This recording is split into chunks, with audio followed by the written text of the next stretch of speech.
शारदीय नवरात्रि के चौथे दिन पूजा के समय परहैन ये व्रत कथा पूरी होगी हर मनोकामना। धार्मिक मत है कि माँ कुष्मांडा की पूजा करने से साधक को मनोवांछित फल की प्राप्ति होती है।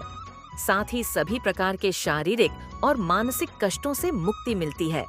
अतः साधक श्रद्धा भाव से माँ कुष्मांडा की पूजा उपासना करते हैं। अगर आप भी माँ कुष्मांडा की कृपा के भागी बनना चाहते हैं तो विधि पूर्वक माँ कुष्मांडा की पूजा करें।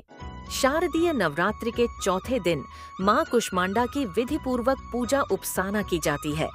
इस वर्ष नवरात्रि की चतुर्थी तिथि पर तुला संक्रांति भी है। इस शुभ अवसर पर एक साथ कई शुभ संयोग बन रहे हैं। इन योग में माँ की पूजा करने से साधक को अक्षय फल की प्राप्ति होती है। संक्रांति तिथि पर दान करने का भी विधान है। अतः शारदीय नवरात्रि के चौथे दिन आर्थिक स्थिति के अनुरूप दान अवश्य करें।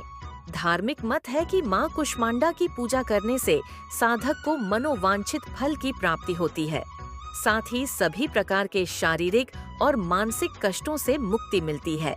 अतः साधक श्रद्धा भाव से माँ कुष्मांडा की पूजा उपासना करते हैं।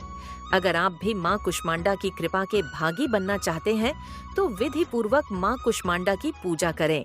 साथ ही पूजा के समय व्रत कथा का पाठ अवश्य करें। इस व्रत कथा के पाठ से साधक की हर मनोकामना पूरी होती है।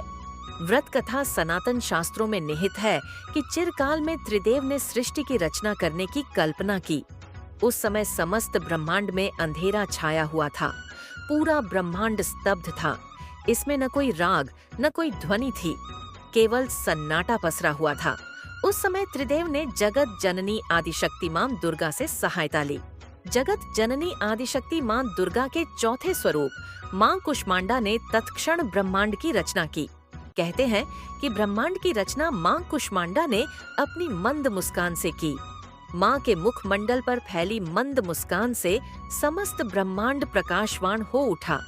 ब्रह्मांड की रचना अपनी मुस्कान से करने के चलते जगत जननी आदि शक्ति को माँ कुष्मांडा कहा गया है। माँ की महिमा निराली है। धन्यवाद।